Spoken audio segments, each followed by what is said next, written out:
Merci beaucoup, Madame la Sénatrice. Merci François. Bonjour à toutes et à tous.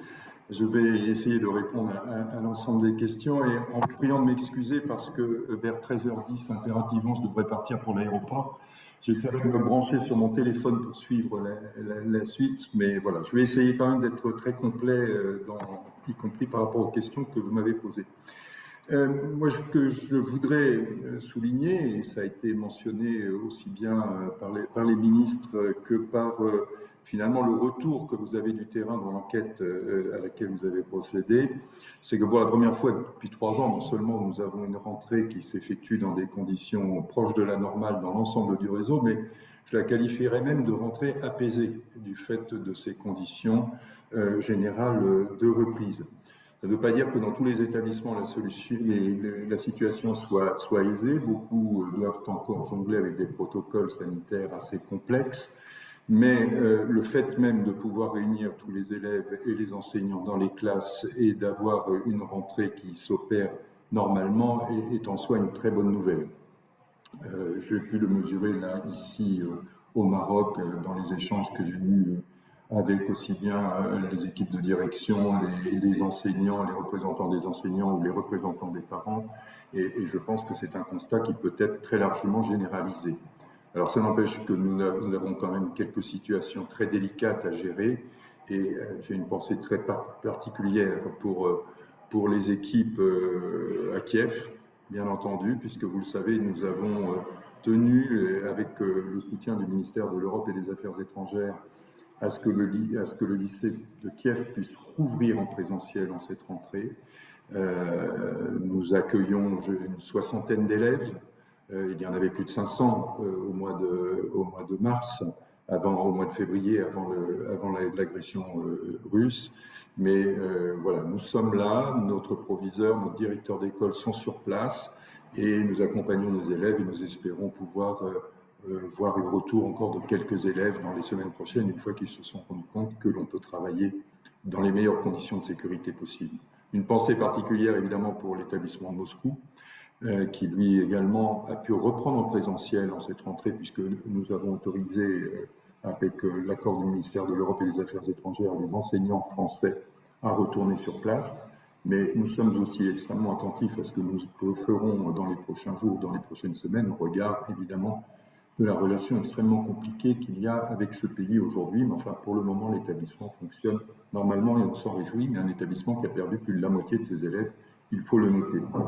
Puis, troisième établissement qui connaît une situation très difficile, c'est Port-au-Prince, dans lequel nous sommes obligés de maintenir un enseignement à distance depuis maintenant plus d'1 an, compte tenu de l'insécurité extrêmement forte dans les rues et des risques que nous ne pouvons pas faire prendre. Mais enfin, nous maintenons quand même notre soutien à cet établissement. Donc une rentrée apaisée en dépit de certaines difficultés, une rentrée de croissance.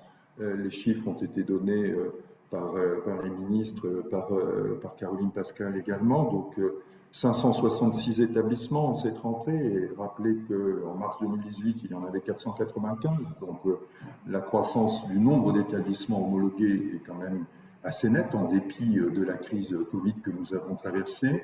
Et puis les derniers chiffres que nous avons sur les effectifs de rentrée nous laissent penser que nous sommes autour de 10 000 élèves supplémentaires dans le réseau, ce qui est une très bonne nouvelle. C'est la deuxième année consécutive que nous avons évidemment de la croissance et une croissance sensible, importante. On est entre 2,6 et 2,7% de croissance des effectifs dans le réseau. Et avec, pour étayer cette bonne nouvelle, donc qui nous conduit aux environs de 390 000 élèves, un petit peu moins encore, mais bon, je pense qu'on peut-être après la CIH2 de l'automne, nous ne serons vraiment pas loin.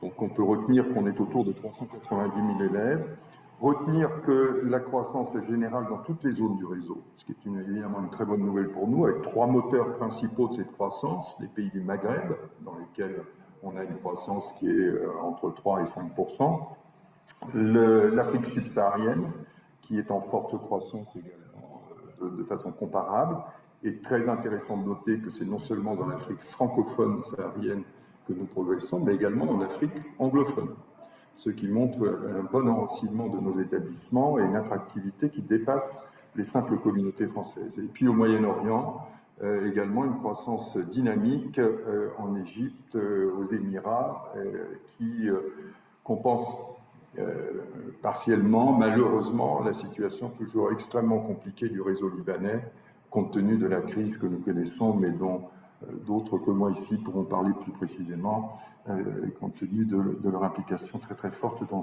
ce pays. Ce qui est intéressant de noter, c'est qu'en Asie, on a une forte croissance dans cette rentrée qui nous amène à un quasi-rattrapage des effectifs d'avant-crise de la Covid. Donc c'est une très bonne nouvelle. Aux Amériques, nous redépassons les chiffres de 2019, donc que ce soit en Amérique du Nord ou en Amérique du Sud. Donc là aussi, bonne nouvelle sur ce terrain, bien que la crise ait été particulièrement sévère en Amérique latine. Et donc en Europe, une légère décroissance, mais qui s'explique principalement par les pertes d'effectifs importantes sur les établissements en Ukraine et en Russie. À noter quand même un point qui est important à garder à l'esprit, il manque environ 7000 élèves français à l'appel par rapport à la situation que nous avions avant la Covid. Ce qui montre qu'une partie des familles d'expatriés n'est pas repartie ou les enfants ne sont pas repartis encore dans le réseau. Donc c'est à la fois un potentiel de croissance pour l'avenir, mais également évidemment une interrogation à garder à l'esprit. Et puis se féliciter dans le cadre de ce plan de développement dont la pertinence a été rappelée par nos autorités après les élections, que l'attractivité de notre réseau reste forte, qu'il y a plusieurs dizaines de projets de projets qui sont suivis à l'agence par le service d'appui au développement du réseau, qui aboutiront dans les 2, 3, 4 prochaines années. Ça dépend de l'avancement de ces projets. D'autres projets, d'ailleurs, peuvent être suivis par d'autres acteurs du réseau, mais enfin, vu de l'agence, en tout cas, on le voit, et donc c'est quelque chose de très positif. Il faut s'en féliciter, c'est la force de notre système, c'est l'attractivité et la qualité de notre réseau qui le vaut, c'est le fonctionnement au réseau aussi qui a non seulement permis de surmonter la crise de la Covid, mais qui nous permet vraiment de marquer la différence avec les autres. Voilà sur ces points-là. Le troisième point que je voudrais souligner, c'est que dans cette rentrée, nous avons réussi à surmonter la crise, je dirais, statutaire à laquelle nous avons été confrontés au printemps et qui a été extrêmement difficile à résoudre. Nous avons désormais un nouveau statut pour les personnels détachés auprès de l'agence que nous allons mettre en œuvre, que nous avons commencé d'ailleurs à mettre en œuvre juste avant l'été et qui nous a permis de fournir quelques postes dans le réseau sous ce nouveau statut. C'est un changement important qui va conduire tous les personnels actuellement détachés auprès de l'agence à exercer un droit d'option avant la fin du mois de juin prochain. Et surtout, grâce à la mobilisation que je veux vraiment saluer de toutes les équipes de direction des établissements en gestion directe et des établissements conventionnés qui étaient confrontés à cette crise, nous avons pu, je crois, trouver des solutions dans la quasi-totalité des établissements pour que la rentrée se passe dans de bonnes conditions avec des enseignants présents devant les élèves. C'est vraiment quelque chose qui a été une charge considérable pour les établissements et je veux les en remercier. Sur les perspectives de cette année scolaire, elles sont importantes pour consolider la croissance. Je ne reviens pas sur le BFI évoqué par Caroline Pascal, juste pour souligner que le BFI était l'aboutissement en fait, d'un travail qui doit être mené dans tous les établissements pour développer les parcours plurilingues et que c'est l'un des enjeux fondamentaux que nous avons. Sur les IRF, la mise en place définitive totale, je dirais, des IRF se poursuit. L'aboutissement final étant le 1er janvier prochain, lorsqu'ils seront EGD intégrés complètement au budget de l'agence. Mais enfin, les travaux sont bien engagés sur la gouvernance et surtout sur la nouvelle dynamique que nous voulons donner à la formation pour former plus et mieux les enseignants du réseau. J'ai eu l'occasion ici de l'évoquer avec l'ensemble des acteurs du réseau au Maroc, mais ça vaut dans tous les pays, avec en particulier des parcours de professionnalisation pour les néo-recrutés qui maintenant sont en place dans toutes les zones et qui doivent permettre à tout néo-recruté de bénéficier d'environ 250 heures de formation dans les 3 ans qui suivent son recrutement par un établissement. C'est un progrès considérable. Dire également qu'à l'appui de cela, nous poursuivons la transition numérique de l'agence, puisque nous avons mis en place les adresses aefe.fr pour les 40 000 personnels du réseau, quel que soit le statut de leur établissement, que tous ces personnels ont accès à un intranet du réseau qui fonctionne maintenant depuis 1 an, qui s'appelle Orion, et que tous ces personnels ont également accès maintenant à une nouvelle plateforme qui nous permet de gérer la formation qui s'appelle Athéna, donc des travaux considérables qui progressent, je pense, dans ce cadre-là. Et sur le financement des IRF, puisque la question a été posée, nous sommes sur un financement qui part du financement que nous avions dans le dispositif actuel de la mutualisation et qui doit être discuté encore zone par zone pour voir s'il y a des modifications dans les règles de financement qui sont fixées. Nous avons encore une assez grande diversité. L'intérêt, je pense, est de donner surtout les moyens à ces IRF de fonctionner avec de la prévisibilité budgétaire qui leur permette d'offrir davantage à l'ensemble des écoles, des lycées de cette zone. Dans cette rentrée, j'essaie de tracer très vite les grands contours. Il y a évidemment une grande incertitude qui est économique, qui est liée à la situation nouvelle dans laquelle nous sommes, comme tout le monde, liée à deux phénomènes qui vont impacter fortement les établissements comme le réseau.